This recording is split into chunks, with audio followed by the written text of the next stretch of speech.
343-540, State of Nevada versus Yuxia Zhang. Looks like they're together, Your Honor. And case number C-343-540, State of Nevada versus Kimball Austin Sachs. Counsel, are you there, Mr. Sachs, Ms. Zhang? Attorney-in-fact Sachs for the defendant.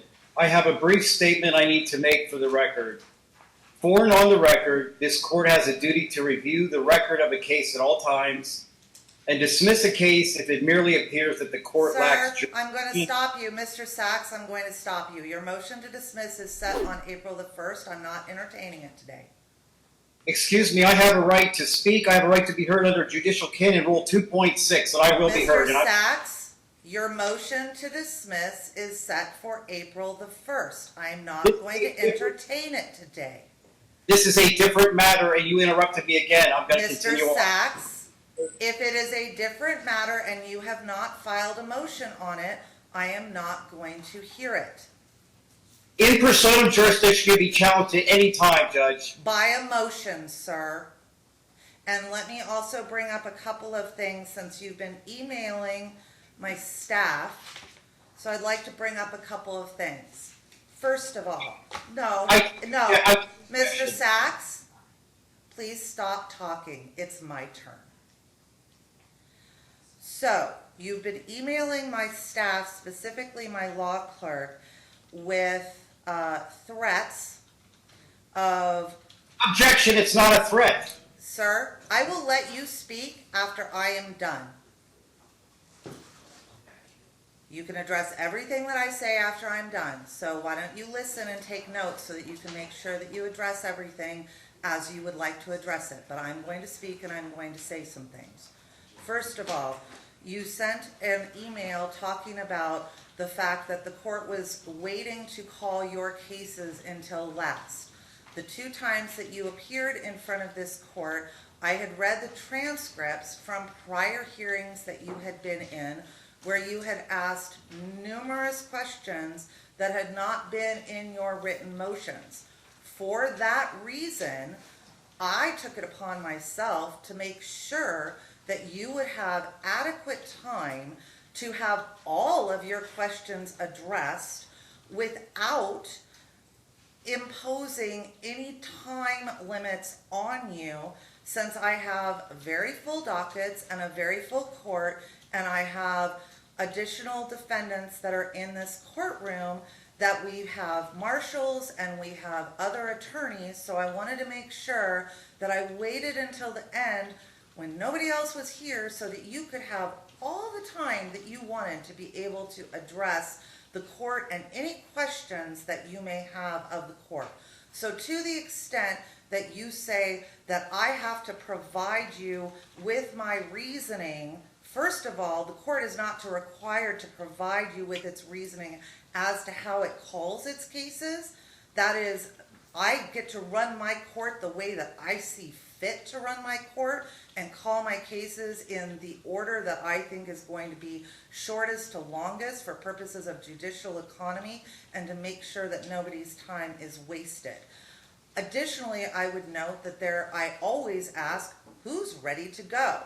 And you have never, in the 2 times before today, nor even today when I said who was ready to go, have you piped up online and said that you were ready to go.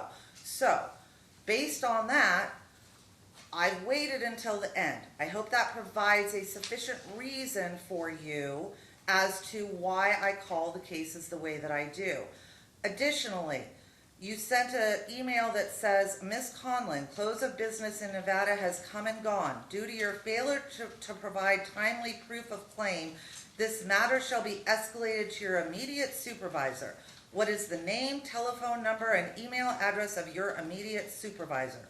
Please take notice, there are 3 witnesses on this email: the department judge, executive assistant, the prosecutor, and attorney-in-fact Zhang. I'll tell you who her immediate supervisor is. It's me. I hire my own staff. So anything that you are getting from my law clerk, Ms. Conlon, is coming through me.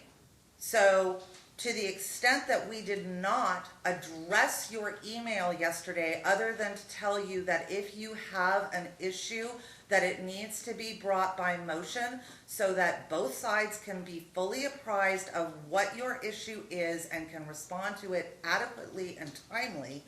That is why she told you to write a motion if you wanted to bring the issue of the way that the court calls its cases before the court. So I hope that that adequately apprises you of and addresses your issues that you brought up in the most recent emails that you've sent to this court. But for purposes of today, I called your case in the middle of the hearing because the second that Ms. Rinetti got here and I saw that she was here and she was ready to go, I went ahead and I called the case. But it is completely up to my purview as to the way that I call the cases in my courtroom and how I run my courtroom. Now, if you would like to say something, it is your opportunity to speak. Thank you. I object to the fact that you said it was a threat. I wrote in the original email, I said nothing written herein shall be construed as a threat, as a threat is to say or do something contrary to law/statute. The assertions of one's legal rights cannot be conflated to a threat. And so I thank you for actually covering that and explaining that. It makes it much clearer. However, your earlier statement or the statement by Ms. Collin that it would have to be handled by a motion is really a moot point because you actually just took the time just now to explain it nicely. All she had to do was simply tell me what you said. It was an administrative question. That's all it was. And so all I've gotten now from the history of this court is employees with major attitudes, Judge. So I'm just passing on that it's very frustrating when I ask a simple question that I am affronted immediately to say, why don't you go ahead and file a motion? Well, that takes a lot of my time and energy, and my time and energy is worth money, Judge. So I do object on that standpoint alone as well. So all I can say is thank you for taking the time to clarify. Thank you. You're welcome. Now, as it pertains to the motion that is in front of the court today, which is the state's notice of motion and motion in limine to allow Dr. Rachel Fisher to appear by simultaneous audio-visual transmission equipment on an order shortening time. The court has received the opposition that you filed, and essentially what your opposition was, if I am correct, is that that you conditionally accepted that based on your the proof of claim language and the fact that you had filed the motion to dismiss and that that was going to be addressed. Here's what I'll say to that. A proof of claim finds no authority in criminal proceedings. Moreover, the motion to dismiss is not before the court today. It is set for hearing on April the 1st. So, I will ask this because my original position when I read this, Ms. Rinetti, was I have no affidavit from Dr. Fisher to indicate that she would have difficulty coming here, that she does in fact, she's the only specialist in her field for Advent Health in Orlando and the surrounding area. I have your statements contained within the motion, but statements of counsel are not evidence, and I don't have any evidence to support what you're saying. So my original inclination was going to be to deny this on the basis of lack of evidence and wait for you to submit an affidavit, and we can certainly take it up prior to trial. It's one of the issues that I would take up if there were any sort of witness issues. I take that up when I do the actual couple of days before, when we're getting ready for the actual trial, when I deal with the jury questionnaires and the voir dire and how that's going to all transpire and happen. So my original inclination was to deny it without prejudice because of a lack of evidence on that issue. And that's fine if the court wants me to proceed that way. I just normally have always sent it by via motion without an affidavit. I will say I've been in contact with Dr. Fisher. I have been in contact with legal counsel for her employer as well. They are going to require a localized subpoena regardless of whether or not she has to be flown in or via audio transmission. So I'm happy to have Dr. Fisher write an affidavit if this court so requires, and I will try to do that timely so I can maybe even get it on calendar for the same date as the motion to dismiss. All right, so why don't we go ahead and I'm going to continue this for purposes of getting an affidavit from Dr. Fisher, and we can hear this on the same day as the motion to dismiss, which now brings up the issue of, we're also set for the calendar call for today. So I need to know whether or not the parties are ready to go, because if you are ready to go, then conceivably your trial is set for, I was given notification from your staff as well as the defendants that the trial date was being vacated and we addressed the trial date. I did get your criminal stacks regarding resetting the trial date. I did reach out to almost all of my witnesses because I have a number of different doctors that have to arrange schedules. And so I did confirm with most of my doctors as well as the police officers involved, as well as social workers, that the August 19th date would fit everyone's schedule.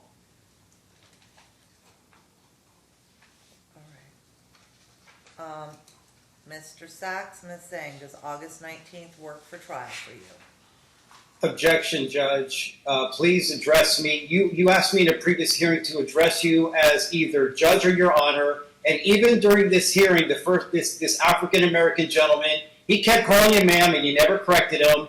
I have put in my notice of appointment of counsel that I am attorney-in-fact Sachs or attorney Sachs. Please address me as such. Thank you. I'm not going to address you as an attorney, sir, because you didn't take the state bar and you're not a licensed attorney. So.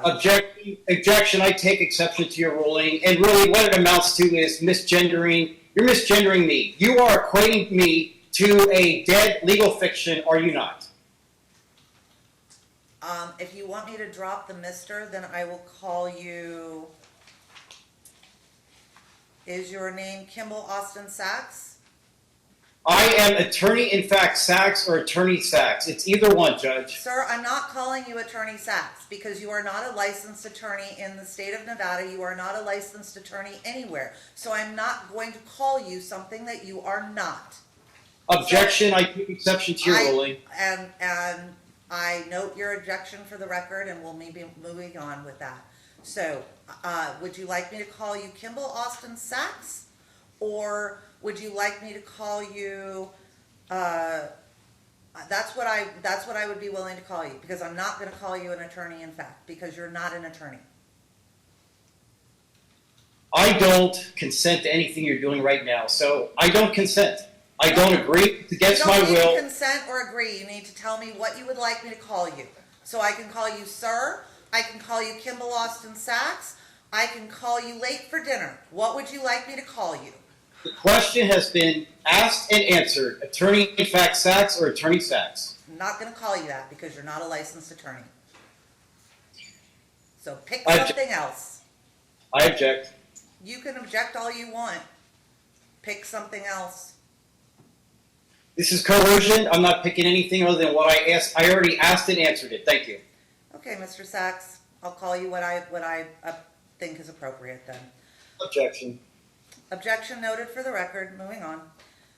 Is August the 19th good for your trial date? As opposed to what, Judge? It's a yes or no question. Yes or no, is August the 19th good for your trial date?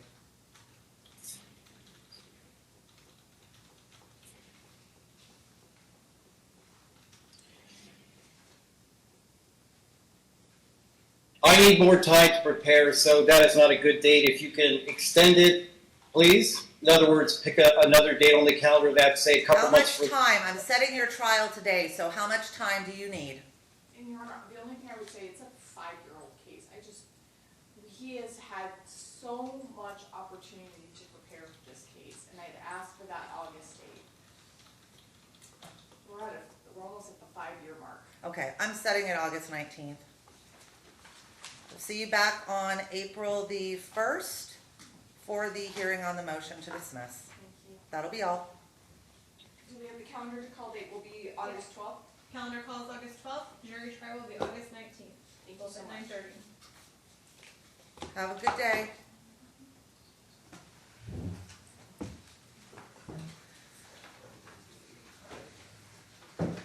Can I have 3 minutes? Oh, I'm sorry. Thank you.